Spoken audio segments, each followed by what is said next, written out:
Imagine que você tem a oportunidade de assistir ao filme mais longo e emocionante da história. Sua duração é de 4 bilhões e meio de anos. Nele, não há um único personagem fictício, e os efeitos especiais superam tudo o que você já viu. O protagonista deste filme é a nossa casa comum, o planeta Terra. E hoje, vamos assistir a sua versão acelerada, desde o primeiro quadro, filmado na poeira cósmica, até os dias de hoje. Esta é uma história de fúria e tranquilidade, de extinções totais e ascensões de vida incríveis. Esta é a nossa história. Tudo começou numa gigantesca nuvem de gás e poeira, que sobrou da explosão de uma estrela antiga. Este berço, conhecido como nebulosa solar, era imenso e caótico. No seu centro, sob a ação da gravidade, a matéria se condensava, aquecendo-se a milhões de graus. Assim nascia o nosso Sol. E à sua volta, num gigantesco disco giratório, algo não menos importante acontecia. Bilhões de minúsculos grãos de poeira e cristais de gelo colidiam e se aglutinavam. Este processo, chamado acreção, é como uma bola de neve que, ao rolar montanha abaixo, se transforma numa massa enorme. Primeiro surgiram os grãos de areia, depois as pedras e, em seguida, rochas do tamanho de asteroides, as chamadas planetesimais. Ao longo de milhões de anos, estes planetesimais continuaram a colidir, unindo-se em corpos ainda maiores, as protoplanetas. O sistema solar primitivo era uma verdadeira mesa de bilhar cósmica, onde bolas gigantescas colidiam umas com as outras com um estrondo. E assim, há aproximadamente 4 bilhões 540 milhões de anos, no meio desta agitação, a jovem Terra se formou. Mas não pense que ela se parecia com aquele pequeno globo azul que conhecemos. Não, aquilo era um verdadeiro inferno. Toda a sua superfície era um oceano borbulhante de magma, incandescente a milhares de graus. Uma atmosfera, no nosso entendimento, não existia. Apenas gases tóxicos que jorravam do interior. E do céu, asteroides e cometas, resquícios da grande construção, caíam incessantemente. Os cientistas não chamam este período de catárquico, ou éon adeano por acaso, em homenagem a Hades, o antigo deus grego do submundo. E justo quando parecia que o caos jamais teria fim, ocorreu um evento que determinou o futuro do nosso planeta. Aproximadamente 100 milhões de anos após o seu nascimento, a Terra colidiu com outro corpo celeste. Era um protoplaneta do tamanho do Marte atual, que os astrônomos batizaram de Theia. O impacto foi de uma força inimaginável. Ocorreu de raspão, arrancando um pedaço gigantesco do manto terrestre e lançando-o para a órbita.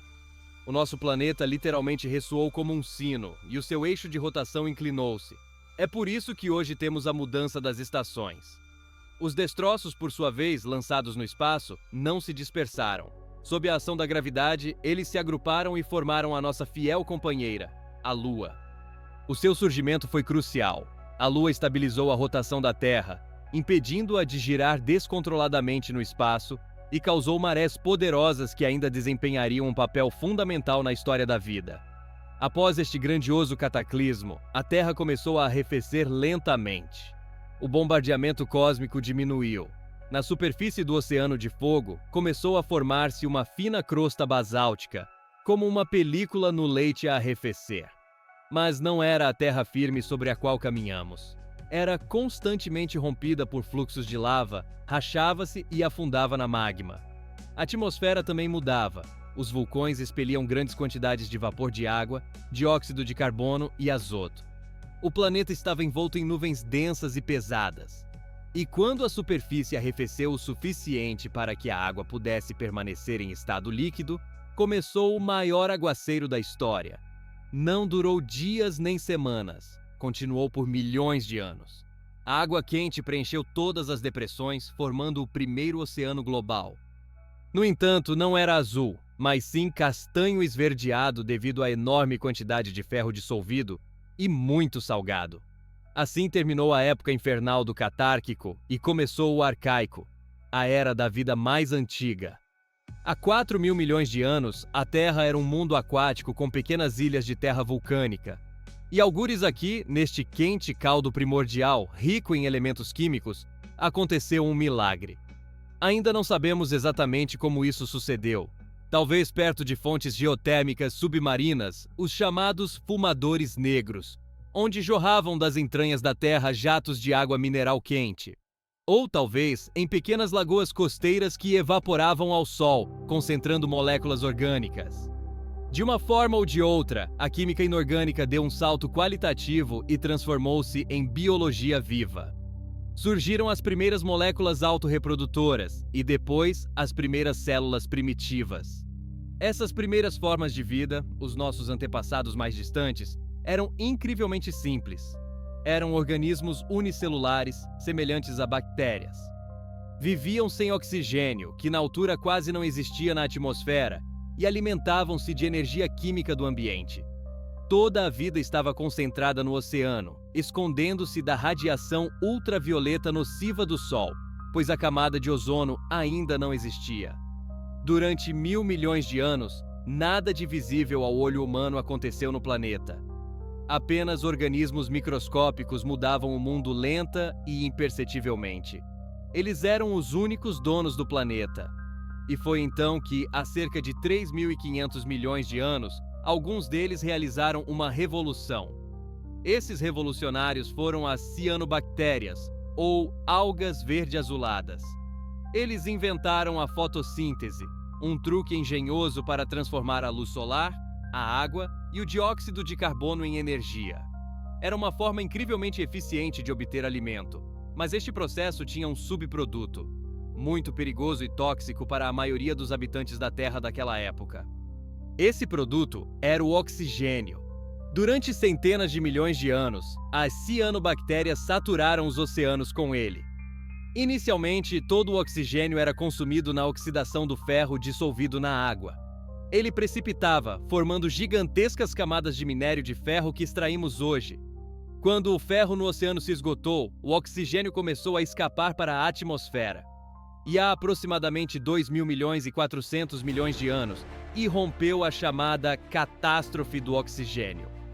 Para a vida anaeróbia que dominava o planeta, o oxigênio livre era um veneno mortal. Começou a primeira extinção em massa da história, orquestrada pela própria vida. Até 99% de todos os seres vivos pereceram. Foi uma verdadeira catástrofe ecológica, mas foi precisamente ela que abriu caminho para o desenvolvimento de novas e mais complexas formas de vida, que aprenderam não só a sobreviver num ambiente oxigenado, mas também a usá-lo para a respiração, um método muito mais eficiente de obtenção de energia. A atmosfera da Terra mudou radicalmente, tornou-se transparente, e nas suas camadas superiores, o oxigênio formou a camada de ozono, que protegeu a superfície do planeta da radiação ultravioleta intensa. O caminho para a vida em terra firme estava aberto, embora ainda faltasse 1.000 milhões de anos para isso. Este 1.000 milhões de anos seguinte é frequentemente chamado de 1.000 milhões aborrecidos. Parece que a evolução estagnou, mas não é bem assim. Foi precisamente nessa época, no silêncio das profundezas oceânicas, que ocorreram os eventos mais importantes. Surgiram os eucariotas, células que possuem núcleo e outras organelas complexas. Foi um passo gigante em frente em comparação com as bactérias primitivas. É precisamente de tais células que nós somos constituídos. Além disso, esses organismos desenvolveram o sexo, a capacidade de trocar informação genética, o que acelerou drasticamente o ritmo da evolução. O planeta, por sua vez, continuou a viver a sua própria vida. Os continentes, que já se haviam formado nessa altura, moviam-se, chocavam e separavam-se. Reuniram-se várias vezes em supercontinentes como a Colúmbia e a Rodínia e depois desintegraram-se novamente. No final deste 1.000 milhões aborrecidos, a Terra enfrentaria outro teste severo. Por razões que os cientistas ainda debatem, o clima no planeta arrefeceu drasticamente. Os glaciares começaram a avançar dos polos em direção ao Equador e, eventualmente, cobriram praticamente toda a superfície da Terra com uma espessa camada de gelo. A era da Terra-bola de neve teve início. O planeta transformou-se numa bola de gelo, refletindo a luz solar de volta para o espaço, o que a resfriava ainda mais. A vida sobreviveu apenas em pequenos oásis, junto a vulcões submarinos ou em fendas no gelo, por onde a luz solar penetrava. Parecia o fim. Mas a Terra é um organismo vivo. Os vulcões continuaram a entrar em erupção, lançando dióxido de carbono na atmosfera. Como os oceanos estavam sob o gelo, este gás não podia dissolver-se neles e acumulou-se na atmosfera, criando um potentíssimo efeito de estufa. E, certo dia, o calor foi suficiente para iniciar o processo de degelo. E foi então, há aproximadamente 540 milhões de anos, depois que os glaciares recuaram, que algo inacreditável aconteceu. A evolução pareceu explodir. Num piscar de olhos geológico, em apenas cerca de 20 a 30 milhões de anos, surgiu nos oceanos uma impressionante diversidade de animais multicelulares. Este evento é conhecido como a Explosão Cambriana. Surgiram as primeiras criaturas com carapaça e esqueleto rígidos, os artrópodes, os antepassados dos moluscos e dos cordados. Os oceanos encheram-se de trilobites, parecidas com enormes bichos de conta, anomalocares predadores com garras junto à boca e uma miríade de outras criaturas estranhas. Foi um verdadeiro Big Bang biológico que originou praticamente todos os principais tipos de animais que existem ainda hoje. A vida deixou de ser apenas um limo microscópico, tornou-se visível, complexa e perigosa. Surgiram os primeiros predadores verdadeiros e as suas presas, dando início a uma corrida armamentista sem fim. Durante as centenas de milhões de anos seguintes, a vida explorou ativamente novos territórios. Primeiro, as plantas aventuraram-se em terra firme. Eram musgos e líquenes primitivos, que cobriram as rochas nuas com o primeiro tapete verde. Começaram a transformar a paisagem e a composição do solo. Seguindo as plantas, os animais também se deslocaram para a terra. Primeiro, foram os artrópodes, antepassados dos insetos, aranhas e escorpiões modernos. E depois, há cerca de 375 milhões de anos, os primeiros vertebrados saíram da água. Estas eram peixes com barbatanas poderosas que podiam arrastar-se de um corpo d'água para outro. Com o tempo, suas barbatanas transformaram-se em patas, e eles se tornaram os primeiros anfíbios. Começou o período carbonífero. O clima era quente e úmido, e o teor de oxigênio na atmosfera atingia 35%, contra os nossos 21%. Toda a massa terrestre estava coberta por florestas gigantes de fetos arbóreos e cavalinhas. Devido ao excesso de oxigênio, os insetos atingiam tamanhos monstruosos. Libélulas com envergadura de asas de até 70 centímetros, centopeias gigantes com mais de 2 metros de comprimento. Nos pântanos, anfíbios enormes prosperavam. Foi precisamente a partir dos restos dessas florestas antigas que, ao longo de milhões de anos, se formaram as reservas de carvão que usamos hoje. Mas nada é eterno. Há 252 milhões de anos, o planeta foi atingido pela mais terrível catástrofe da sua história, a grande extinção do Permiano. Foi muito mais devastadora do que aquela que aniquilou os dinossauros. Da face da Terra desapareceram até 96% de todas as espécies marinhas e mais de 70% dos vertebrados terrestres. A vida esteve por um fio, à beira da extinção total. A causa, muito provavelmente, foram as gigantescas erupções vulcânicas no território da Sibéria moderna. Durante centenas de milhares de anos, uma quantidade colossal de dióxido de carbono e metano foi libertada na atmosfera, causando um aquecimento abrupto, a acidificação dos oceanos e a privação de oxigênio. O planeta asfixiava-se. Este foi o maior filtro na história da evolução. Mas a vida, embora com enorme dificuldade, sobreviveu. E num mundo desolado, novos atores surgiram em cena. Começou a Era Mesozoica, a Era dos Dinossauros. Esses répteis que sobreviveram à extinção tiveram uma oportunidade única e aproveitaram-na ao máximo. Durante 180 milhões de anos, foram os senhores absolutos do planeta. Eles dominaram todos os habitats, desde os saurópodes herbívoros gigantes, cujos pescoços se elevavam acima das árvores, até predadores ferozes como o tiranossauro, de pterossauros voadores a ictiossauros marinhos. Nessa mesma época surgiram também os primeiros mamíferos, mas eram criaturas pequenas e noturnas que se escondiam na sombra dos répteis gigantes. Os continentes também não permaneceram estáticos. O supercontinente Pangeia, que unia quase toda a massa terrestre, fraturou-se e as suas partes começaram a afastar-se, formando os contornos dos continentes modernos. Isso levou ao isolamento das populações e estimulou a diversidade evolutiva. O reinado dos dinossauros parecia eterno, mas o cosmos fez os seus ajustes. 66 milhões de anos atrás, na região da atual península de Yucatán, no México, um asteroide do tamanho do Monte Everest colidiu com a Terra. O impacto liberou energia bilhões de vezes superior à potência de todas as bombas nucleares do planeta. A onda de choque circundou o globo várias vezes.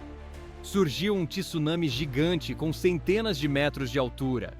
Tanta poeira e fuligem foram lançadas na atmosfera dos incêndios florestais que ardiam por todo o planeta, que a luz solar deixou de chegar à superfície. Instaurou-se um inverno de impacto que durou anos. A fotossíntese parou, as plantas morreram, as cadeias alimentares colapsaram. Os dinossauros, assim como muitas outras espécies, não conseguiram sobreviver a esse apocalipse. A sua era de 180 milhões de anos chegou ao fim. Mais uma vez, uma extinção em massa abriu caminho para aqueles que conseguiram sobreviver. Na era Cenozoica que se seguiu, ou Era da Nova Vida, os mamíferos tiveram a sua oportunidade. De pequenos e discretos, transformaram-se no grupo dominante de animais. Surgiram os indricotérios, rinocerontes gigantes sem chifres, os tigres dentes de sabre, os mamutes e os rinocerontes lanosos. O planeta continuou a mudar. Os continentes assumiram a sua posição atual. O clima tornou-se progressivamente mais frio e seco. No lugar das florestas tropicais, surgiram vastas estepes e savanas. E essas mudanças na paisagem impulsionaram a evolução de um grupo muito interessante de primatas em África. Para escapar aos predadores na relva alta, os nossos antepassados distantes, os australopitecos, passaram a andar sobre duas pernas. Isso libertou as suas mãos para o uso de ferramentas. O cérebro começou a aumentar de tamanho. Cerca de 2,5 milhões de anos atrás, surgiu o gênero humano, Homo. Nossos ancestrais aprenderam a fabricar ferramentas de pedra e, posteriormente, dominaram o fogo. Eles se dispersaram da África pelo mundo, adaptando-se a novas condições. As espécies sucederam umas às outras. O Homo habilis, o Homo erectus, os Neandertais. E então, há cerca de 200 a 300 mil anos, na África, surgiu a nossa espécie, o Homo sapiens. Nós nos mostramos incrivelmente bem-sucedidos. Graças à nossa inteligência desenvolvida, linguagem complexa e capacidade de cooperação, nós suplantamos outras espécies humanas e colonizamos todos os continentes, exceto a Antártida. Há cerca de 10 mil anos, realizamos outra revolução, a Neolítica. Passamos da caça e coleta para a agricultura e pecuária, começamos a construir cidades, criar civilizações, impérios e a desenvolver a ciência e a arte. Num período geologicamente insignificante, transformamo-nos na principal força geológica do planeta. Alteramos o clima, modificamos paisagens, deslocamos espécies de continente para continente e provocamos uma nova, a sexta, extinção em massa. Alguns cientistas chegam a propor a designação de uma nova época geológica, o Antropoceno, a época do homem. Assim, em poucos minutos, percorremos 4,5 bilhões de anos, da bola de fogo ao planeta azul, da primeira célula viva a bilhões de pessoas. A história da Terra é uma saga grandiosa de criação e destruição, de acasos e regularidades. Ela mostra quão longo e espinhoso foi o caminho até o nosso surgimento, e nos faz refletir sobre o futuro. Os capítulos anteriores desta história foram escritos por vulcões, asteroides, glaciares e a evolução cega. Mas, neste exato momento, o novo capítulo está sendo escrito por nós. E como ele será, depende apenas de nós.